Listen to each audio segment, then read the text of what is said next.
مرحبا بكم. جمال بالماضي الناخب الوطني يعلن عن قائمة ل26 لاعبا للتحضير لمباراتي أوغندا يوم 18 جوان 2023 الرسمية، والمقابلة الودية يوم 20 جوان ضد المنتخب التونسي بملعب قسنطينة.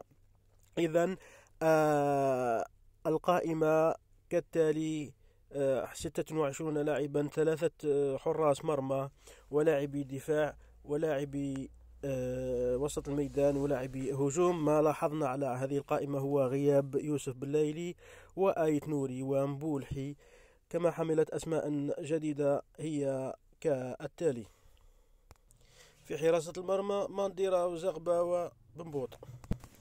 في الدفاع كل من قيطون وليريس وماندي وبالعيد وتوغاي وبن سبعيني لوصيف حجام وتوبا. أما وسط الميدان كل من بوداوي وبن طالب ولكحل زروقي عوار وعبدلي.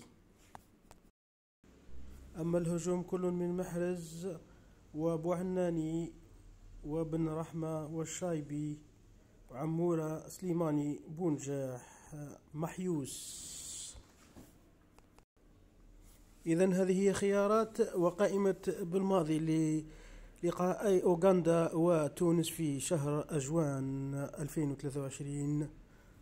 حظ موفق لبالماضي ولاعبيه الجدد والقدامى منهم، وحظ موفق للمنتخب الوطني الجزائري في مشواره المتبقي لخوض تصفيات كأس إفريقيا وكأس العالم.